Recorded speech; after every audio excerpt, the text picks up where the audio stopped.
ਸਤਨਾਮ ਸ਼੍ਰੀ ਵਾਹਿਗੁਰੂ ਸਾਹਿਬ ਜੀ। ਸਤਨਾਮ ਸ਼੍ਰੀ ਵਾਹਿਗੁਰੂ ਸਾਹਿਬ ਜੀ। गौड़ी कबीर जी। गर्भवास में कुल नहीं जाती, ब्रह्म बिंद ते सब उत्पाती। गर्भवास में कुल नहीं जाती, ब्रह्म बिंद ते सब उत्पाती। ये पवित्र वचन भगत श्री कबीर जी द्वारा रचित हैं और श्री गुरु ग्रंथ साहिब जी के अंक 324 पर शोभायमान हैं। श्री गुरु ग्रंथ साहिब महाराज, आप कृपा करो गुरुदेव, आप अपने इन पवित्र वचनों की विचार करवा लो। सतनाम श्री वाहिगुरु साहिब जी। सतनाम श्री वाहिगुरु साहिब जी। गौड़ी कबीर जी कबीरदास जी की रचना है और इस रचना का गायन गौड़ी राग में होना है। गर्भवास में कुल नहीं जाती, माँ के गर्भ में ना तो कोई कुल है ना कोई जात है। जब प्राणी माँ के गर्भ से बाहर आता है तभी कोई तो उसको जनेऊ पहनाता है, कोई उसकी सुन्नत कराता है।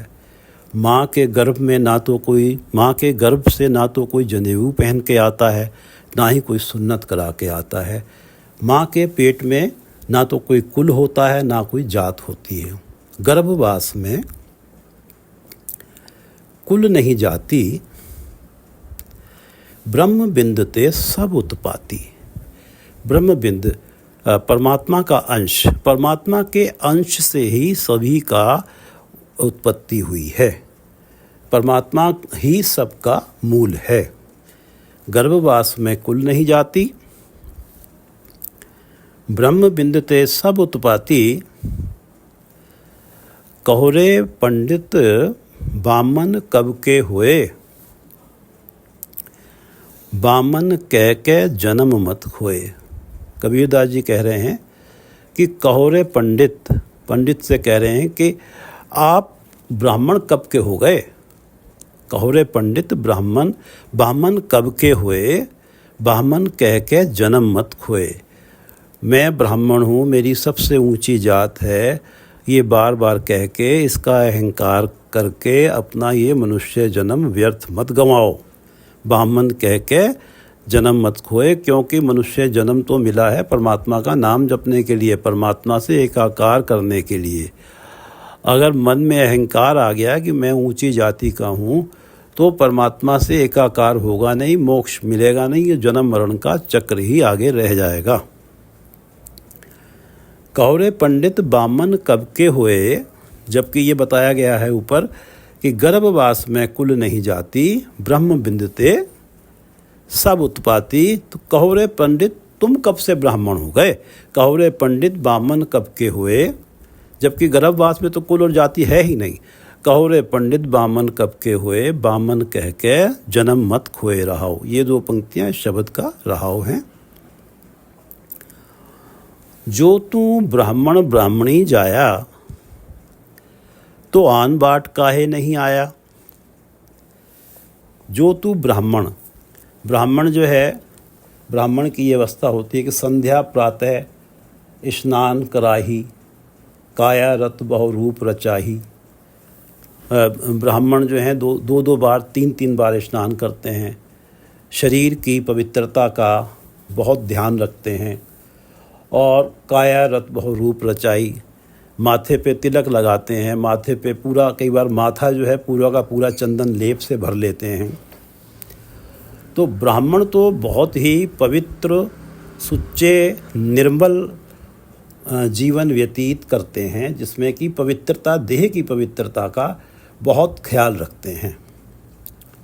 तो जो तू ब्राह्मण ब्राह्मणी जाया, अब ब्राह्मणी भी देह की पवित्रता का ख्याल रखती है।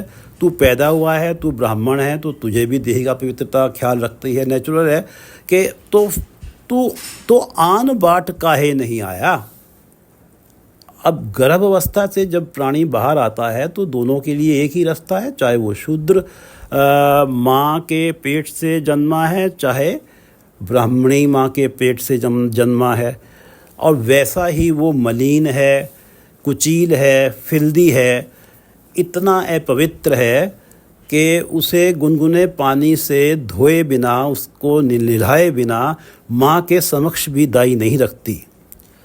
तो जो तू ब्राह्मण ब्राह्मणी जाया, अब तू ऊंची जात का है, ब्राह्मणी ऊंची जात की है, तो फिर ये इतना मलिन कुचील ऐसे ही क्यों हुआ जैसे कि एक शूद्र महिला का जो बच्चा पैदा हुआ है वो भी ऐसा ही मलिन और कुचील है। जो तू ब्राह्मण ब्राह्मणी जाया तो आन बाट, बाट का अर्थ होता रास्ता, तो आन बाट काहे नहीं आया। तुम कत ब्राह्मण हम कत सूद, हम कत लोहू तुम कत दूध। कबीरदास जी कह रहे हैं, कबीरदास जी एक जुलाहे जात के थे जो कि छोटी जात समझी जाती है। तुम कत ब्राह्मण, तुम काहे के ब्राह्मण, तुम कैसे ब्राह्मण हो, तुम क्यों ब्राह्मण हो। हम कत सूद, हम क्यों शूद्र हैं, हम क्यों दलित हैं। तुम कत ब्राह्मण हम कत सूद, हम कत लोहू तुम कत दूध। हम कत लोहू, हम क्या लोहू खून है, लहू हैं, और तुम कत दूध, तुम क्या दूध हो। अर्थात क्या हमारी नसों में तो खून बह रहा है, क्या तुम्हारी नसों में दूध बह रहा है। तुम कत ब्राह्मण हम कत सूद। अगर परमात्मा की तरफ से ही ये जात होती ब्राह्मण और शूद्र, तो तुम्हारी नसों में कुछ और बह रहा होता, हमारी नसों में कुछ और बह रहा होता, और तुम किसी और रास्ते से आते जो जिसमें कि मलिनता ना होती। तुम कत ब्राह्मण हम कत सूद, सूद शूद्र, हम कत लोहू तुम कत दूध। कहो कबीर जो ब्रह्म विचारे, सो ब्राह्मण कहियत है हमारे। कहो कबीर जो ब्रह्म विचारे। कबीरदास जी कहते हैं कि जो ब्रह्म का विचार करता है, परमात्मा का विचार करता है, परमात्मा का सिमरन करता है, परमात्मा के गुण गाता है, सो ब्राह्मण कहियत है हमारे। हम तो उसको ब्राह्मण कहते हैं। चाहे वो व्यक्ति संसारिक दृष्टि से जो वर्ण विभाजन है उसके अनुसार एक शूद्र माँ के पेट से जन्मा है, या वो ब्राह्मण के जो संसारिक वर्ण व्यवस्था है उसके हिसाब से ब्राह्मणी के पेट से जन्मा है, जो परमात्मा का सिमरन करता है वो ही ब्राह्मण है।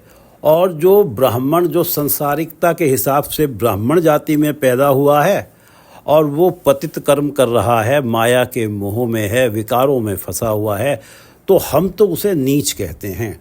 और जो शूद्र परिवार में भी कोई जन्मा है और वो परमात्मा से जुड़ा हुआ, हम तो उसे ब्राह्मण कहते हैं। कहो कबीर जो ब्रह्म विचारे, सो ब्राह्मण कहियत है हमारे। गौड़ी कबीर जी, ये अगला पद है कबीरदास जी का, ये भी राग गौड़ी में है। अंधकार सुख कभै न सोई है, राजा रंक दो मिल रोई है।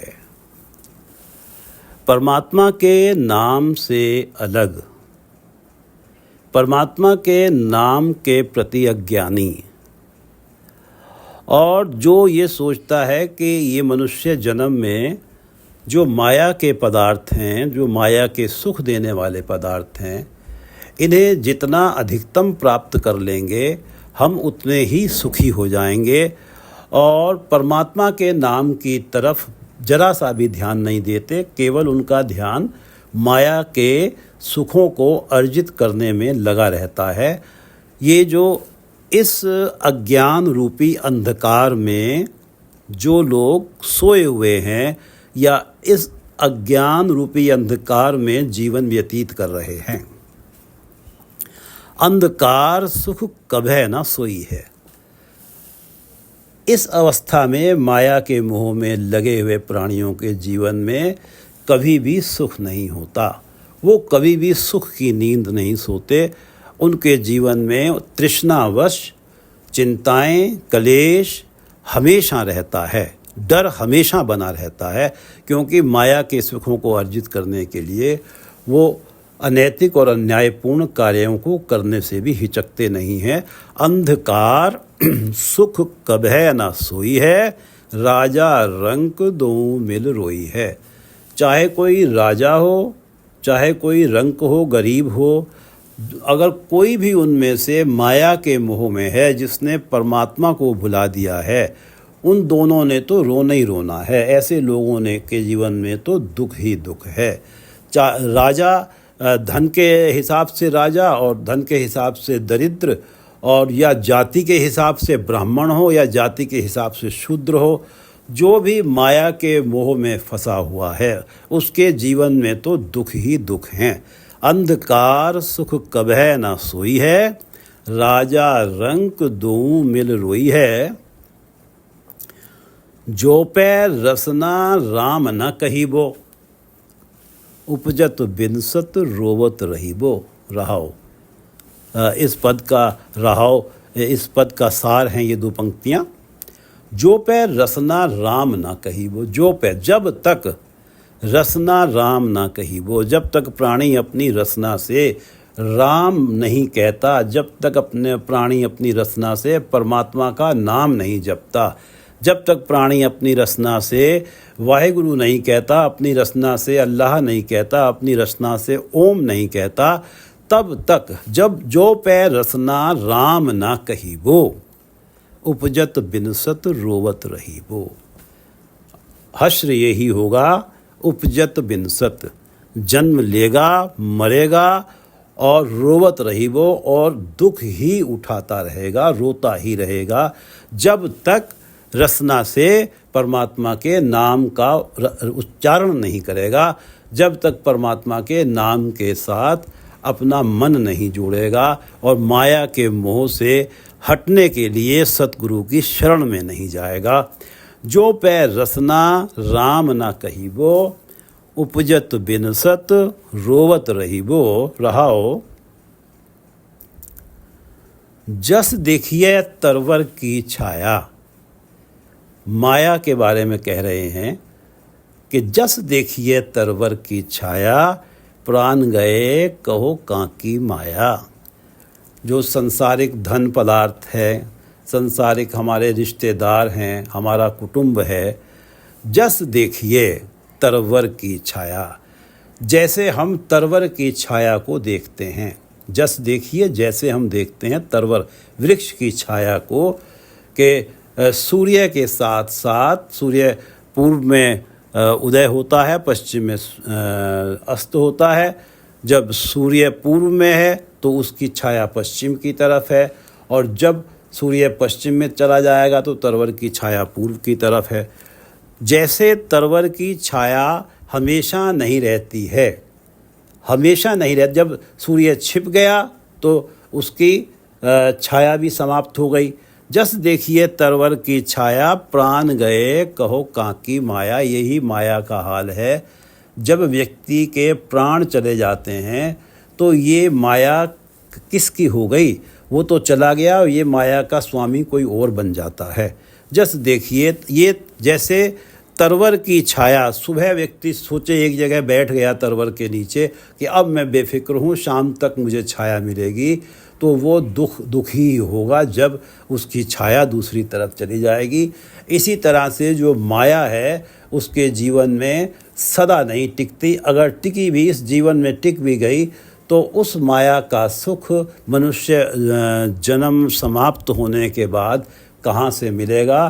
क्योंकि मनुष्य जन्म समाप्त होने के बाद तो अगर परमात्मा का नाम जपा हुआ है तो सुख है, और सच्चाई तो ये है कि परमात्मा का नाम है तो तभी सुख है, इस जन्म में भी, नहीं तो चिंता ही चिंता है। इसी पद में आया है कि जस देखिए तरवर की छाया, प्राण गए कहो कांकी माया। प्राण गए कहो काकी माया, कहो काकी माया अब किसकी माया है, अब माया तुम्हारी कहाँ चली गई। जस देखिए तरवर की छाया, जिस माया में तुम परमानेंट स्थायी सुख ढूंढना चाह रहे थे। जस देखिए तरवर की छाया, प्राण गए कहो काकी माया, जस जंती में जियो समाना, मुए मरम को काकर जाना। जस जंती, जंती यहाँ अर्थ है म्यूजिकल इंस्ट्रूमेंट, जैसे हारमोनियम है। हारमोनियम के ऊपर ज्यों ही जो गाने वाला है हाथ रखता है तो उसमें से एक बहुत ही मधुर आवाज़ आती है संगीत की। जस जंती में जियो समाना, और ज्यों ही वो हाथ हटाता है वो आवाज़ उसी यंत्र के अंदर समा जाती है और कोई नहीं जानता कि वो आवाज़ कहाँ गई।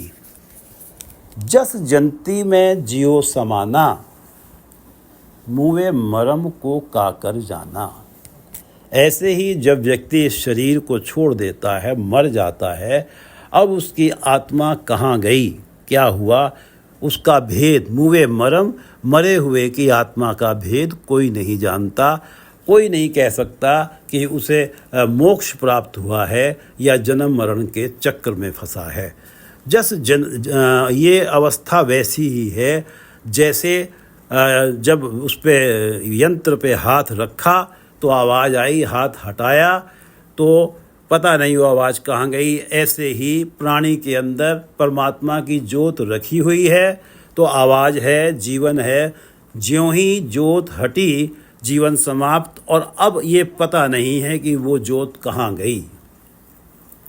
जस जंती में जियो समाना, यंत्र में जीवन तभी होता है जब उस पे गवैया हाथ रखता है। जस जंती में जियो समाना, मुवे मरम, मरे हुए का मरम भेद, मुवे मरम को काकर जाना। हंसा सरवर काल शरीर, राम रसायन पियो रे कबीर। हंसा सरवर, जो हंस होते हैं वो हमेशा सरोवर के आसपास ही रहते हैं। हंसा सरवर, जैसे हंस सरोवर के आसपास ही रहते हैं। काल शरीर, ऐसे ही हमारा शरीर हमेशा काल के आसपास रहता है, हमेशा मृत्यु के आसपास रहता है। कि जैसे गुरु नानक देव जी ने कहा है श्री गुरु ग्रंथ साहिब में अंक 660 पर, हम आदमी हाँ एक दमी, हम एक दम के आदमी हैं, अगला दम आया या नहीं। हम आदमी हाँ एक दमी, मोहलत मुहत न जाना। हमें ये नहीं पता कि इस संसार में जीने की हमें कितनी मोहलत मिली है। मुहत, हमें हमारा यहाँ से जाने का मुहूर्त कब है ये हम नहीं जानते। हम आदमी हाँ एकदमी, मोहलत मुहत न जाना। हम मृत्यु के आसपास ही हैं। हम आदमी हाँ एकदमी, मोहलत मुहत न जाना। नानक बिनवै तिसै सरेवो, जाके जी पराणा। गुरु नानक देव जी कह रहे हैं कि मैं बिनवै, मैं विनय करता हूँ, प्रार्थना करता हूँ कि हे प्राणियों तिसै सरेवो, उस परमात्मा की सेवा करो, उस परमात्मा का नाम जपो, जाके जी प्राणा। ये आत्मा और प्राण जिसके दिए हुए हैं उस परमात्मा का नाम जपो, क्योंकि ये पता नहीं कि इस शरीर में से आत्मा कब निकल जाए और नाम जपे बिना इस संसार से चले जाएं। जिस नाम ने हमारे लिए आगे जाके हमारे शुभ कर्मों का हिसाब और मंद कर्मों का हिसाब किताब भी नहीं होने देना है, उस नाम के बिना ही हम ना चले जाएं। नानक बिनवै तिसै सरेवो, जाके जी पराना। अंधे जीवना विचार, देख केतेक दिना। अंधे जीवना विचार, देख केतेक दिना। इसलिए हे अंधे जीव, माया के मोह में अंधे हुए हुए जीव, अंधे जीवना विचार देख केतेक दिना। विचार तो सही कतेक दिन का है, जैसे हमारे साइड में कहते हैं कतेक दिन का है, कितने दिन हैं तेरे इस संसार में रहने के, एक क्षण का भी नहीं पता। अंधे जीवना विचार देख केतेक दिना। हम आदमी हाँ एकदमी, मोहलत मुहत न जाना। नानक बिनवै तिसै सरेवो, जाके जी पराणा। अंधे जीवना विचार देख केतेक दिना। हंसा सरवर काल शरीर, जैसे हंस सरोवर के आसपास हैं, ऐसे ही शरीर मनुष्य प्राणी जो है वो मृत्यु के आसपास है। हंसा सरवर काल शरीर, राम रसायन पियो रे कबीर। कबीरदास जी कहते हैं कि अपने आप से ही कह रहे हैं कि रसायन, रस आयन, रस आयन रसों का घर, सारे संसारिक रसों में जो श्रेष्ठतम रस है वो है राम रसायन। परमात्मा के नाम जपने में जो रस आता है, हे कबीर उस राम रसायन को पिए रहो, क्योंकि स्थिति यही है कि जैसे सरोवर के आसपास हंस हैं और ऐसे ही काल के आसपास प्राणी है, जाने कब मृत्यु आ जाए। हंसा सरवर काल शरीर, राम रसायन पियो रे कबीर। गर्भवास में कुल नहीं जाती, ब्रह्म बिंद ते सब उत्पाती। ब्रह्म बिंद परमात्मा के अंश से ही सबकी उत्पत्ति हुई है, सबका जन्म हुआ है। और जब प्राणी माँ के गर्भ में होता है तो वहाँ ना तो उसकी कोई कुल होती है, ना ही कोई जात होती है, और जब वो बाहर आता है तभी उसकी जात और कुल निर्धारित की जाती है। और जबकि सबका जन्म परमात्मा के अंश से ही हुआ है, परमात्मा ही सबका मूल है। कौरे पंडित बामन कब के होए, हे ब्राह्मण, हे पंडित, तुम मुझे बताओ तुम कहाँ से ब्राह्मण हो गए, जबकि सबके मूल तो परमात्मा है। और जब माँ के गर्भ में थे तब तो तुम्हारी ना कोई जात थी ना कुल था। कौरे पंडित बामन कब के हुए, बामन कह के जन्म मत खोए। ये बार बार कहना कि मैं ब्राह्मण हूँ, मैं सबसे ऊंची जाति हूँ, ये कह के मन में अहंकार आएगा तो परमात्मा का नाम मन में नहीं बसेगा, नाम नहीं जपा जाएगा, तो ये मनुष्य जन्म गंवा दिया जाएगा, व्यर्थ चला जाएगा। बामन कह के जन्म मत खोए, कौरे पंडित बामन कब के हुए, बामन कह के जन्म मत खोए। जो तू ब्राह्मण ब्राह्मणी जाया, तो आन बाट काहे नहीं आया। अगर तू ब्राह्मण है, बहुत पवित्र है, बार बार स्नान करता है, तो तू तो किसी पवित्र रास्ते से ही आता। तुझे तो ब्राह्मणी ने जन्म दिया है, तो तू तो किसी सुच्चे निर्मल साफ सुथरे हाइजीनिक रास्ते से आता। तू भी उसी मलिन रास्ते से आया, उसी कुचील रास्ते से आया। जो तू ब्राह्मण ब्राह्मणी जाया जन्म दिया, जब तुझे ब्राह्मणी ने जन्म दिया है तो तू आन बाट काहे नहीं आया, तो किसी आन बाट अन्य रास्ते से क्यों नहीं आया। तू भी तो उसी मलिन रास्ते से आया, तो शूद्र और ब्राह्मण तुझ में क्या फ़र्क रह गया। तू तो बार बार कह रहा है मैं ब्राह्मण हूँ, मेरी ऊंची जात है, इसलिए अपना जन्म व्यर्थ मत गंवा। जो तू ब्राह्मण ब्राह्मणी जाया, तो आन बाट काहे नहीं आया। तुम कत ब्राह्मण हम कत सूद, तुम कैसे ब्राह्मण हो गए और हम कैसे शूद्र रह गए। कबीरदास जी सवाल कर रहे हैं, जाति प्रथा पे सीधा प्रहार कर रहे हैं कबीरदास जी। तुम कत ब्राह्मण हम कत सूद, सूद शूद्र छोटी जात को कहते हैं। तुम कत ब्राह्मण हम कत सूद, हम कत लोहू तुम कत दूध। तो हमारी नसों में तो लहू बह रहा है, खून बह रहा है, तो क्या तुम्हारी नसों में दूध बह रहा है। तुम ब्राह्मण हो, हम शूद्र हैं, तो हमारी नसों में लहू बह रहा है, तो उस हिसाब से तो तुम्हारी नसों में दूध बहना चाहिए। तुम कत ब्राह्मण हम कत सूद, हम कत लोहू तुम कत दूध। कहो कबीर जो ब्रह्म विचारै, सो ब्राह्मण कहियत है हमारे। कबीरदास जी क्या पते की बात उन्होंने कही है कि ब्राह्मण की परिभाषा बता दी कि ब्राह्मण से अर्थ ये नहीं है कि वो व्यक्ति ब्राह्मण कुल में जन्मा है या शूद्र कुल में जन्मा है। ब्राह्मण तो वो है जो ब्रह्म की विचार करता है, जो इस जन्म को परमात्मा के नाम को ही समर्पित कर देता है और शुभ कर्मों में रहता है। कहो कबीर जो ब्रह्म विचार है, जो ब्रह्म की विचार करता है, परमात्मा का नाम सिमरन करता है, सो ब्राह्मण कहियत है हमारे हिसाब से तो हम उसे ब्राह्मण कहते हैं कि जो परमात्मा के नाम के साथ जुड़ता है। कहो कबीर जो ब्रह्म विचारै, सो ब्राह्मण कहियत है हमारे, हम तो उसे ब्राह्मण कहते हैं। गौड़ी कबीर जी, अंधकार सुख कभै न सोई है। जिसके मन के अंदर ये अज्ञान रूपी अंधकार है कि माया के पदार्थ जितने ज़्यादा अर्जित कर लेंगे उतना ही जीवन में सुख आ जाएगा, जो इस अज्ञान रूपी अंधकार में है, सुख कभै न सोई है, वो कभी जीवन में सुख की नींद सो नहीं सकता। राजा रंक दोहूं मिल रोई है। चाहे वो राजा हो, चाहे वो रंक हो, गरीब हो, अगर वो संसार के माया के पदार्थों में सुख ढूंढ रहा है तो उसके जीवन में रोना ही लिखा है, दुख ही लिखे हैं। राजा रंक दोहूं मिल रोई है, जो पै रसना राम न कहिबो, उपजत बिनसत रोवत रहीबो। बनारस की भाषा है कि जब तक रसना से राम नहीं कहोगे, जो पै रसना राम न कहिबो, उपजत बिनसत रोवत रहीबो। तो जन्म उपजत बिनसत, जन्म मरण और दुखों में रोते ही रहोगे, दुखों से भरी हुई जिंदगी जीते ही रहोगे। जो पै रसना, जब तक जो पै रसना राम न कहिबो, उपजत बिनसत रोवत रहीबो। जस देखिए तरवर की छाया, प्राण गए कहो काकी माया।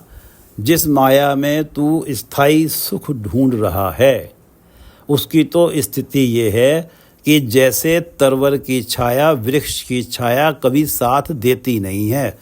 अब तुमने देखा कि वृक्ष की छाया यहाँ है, तुम चारपाई डाल के सो गए हो और जब आँख खुली तो पता लगा वहाँ तो भयंकर धूप आ रही है, जेठ की दोपहरी में तप रहे हो, तरवर की छाया तो दूसरी तरफ चली गई। ऐसे ही अवस्था है कि जिस माया में हमेशा हमेशा के सुख ढूंढ रहे हो, इस जन्म के भी और पर जन्म के भी, तुम मानते हो कि माया अधिक से अधिक अर्जित कर लेंगे तो अधिक से अधिक तीर्थ कर लेंगे, अधिक से अधिक दान कर देंगे और अधिक से अधिक देवताओं की पूजा करवा लेंगे, ब्राह्मणों को अधिक से अधिक दक्षिणा देकर। तो ये माया तो चली गई, अब ये माया तुम्हारे साथ है नहीं, तो तुम्हें वो सुख कहाँ से मिलेगा? जिस सुख की भाल, जिस सुख की तलाश तुम इस माया में कर रहे थे, ये माया तो यहीं रह गई। इस माया का पति तो कोई और बन गया। जस देखिए तरवर की छाया, जैसे देखो तरवर की छाया को, जस देखिए तरवर की छाया, प्राण गए कहो काकी माया। जस जनती में जियो समाना, मुए मरम को काकर जाना। जैसे म्यूजिकल इंस्ट्रूमेंट है, उसके ऊपर जो गवैया है जो ही हाथ रखता है तो उसमें से आवाज़ निकलती है, हाथ हटा लेता है तो पता नहीं पाता अब वो आवाज़ कहाँ चली गई। जस जनती में जियो समाना, मुए मरम को काकर जाना। ऐसे ही परमात्मा ने अपनी जोत शरीर में रखी हुई है तो जीवन है। जब उसने जोत निकाल ली तो मरम नहीं पता लगता, भेद नहीं पता लगता कि वो जोत कहाँ चली गई। जस जस जनती में जियो समाना, जैसे वो जो आवाज़ यंत्र से निकली थी, जब गवैया ने हाथ हटा लिया तो उसी में समा गई, पता नहीं लगा वो कहाँ गई। जियो से अर्थ है वो आवाज़, मुए मरम को काकर जाना। ऐसे ही जब मर गया प्राणी तो उसके अंदर जो जोत थी वो कहाँ गई, कहाँ चली गई, इसका भेद पता नहीं लगता। हंसा सरवर काल शरीर, राम रसायन पियो रे कबीर। जैसे सरोवर हंस के आसपास हैं, शरीर काल मृत्यु के आसपास है। हंसा सरवर काल शरीर, राम रसायन, मृत्यु के आसपास है, जाने कब मृत्यु आ जाए। हंसा सरवर काल शरीर, राम रसायन पियो रे कबीर। इसलिए कबीरदास जी अपने आप से कह रहे हैं और सबसे कह रहे हैं कि पता नहीं है मृत्यु कब आ जाए, इसलिए राम नाम के रस को पीना शुरू कर दो, राम नाम के धन को इकट्ठा कर लो, क्योंकि माया ने तो साथ छोड़ देना है और राम नाम के धन ने हमेशा साथ देना इस लोक में परलोक में। और वो जो सुख है इस लोक में भी है और परलोक में भी सुख है। हंसा सरवर काल शरीर, राम रसायन पियो रे कबीर। हंसा सरवर काल शरीर, राम रसायन पियो रे कबीर। वाहेगुरु जी का खालसा वाहेगुरु जी की फतेह।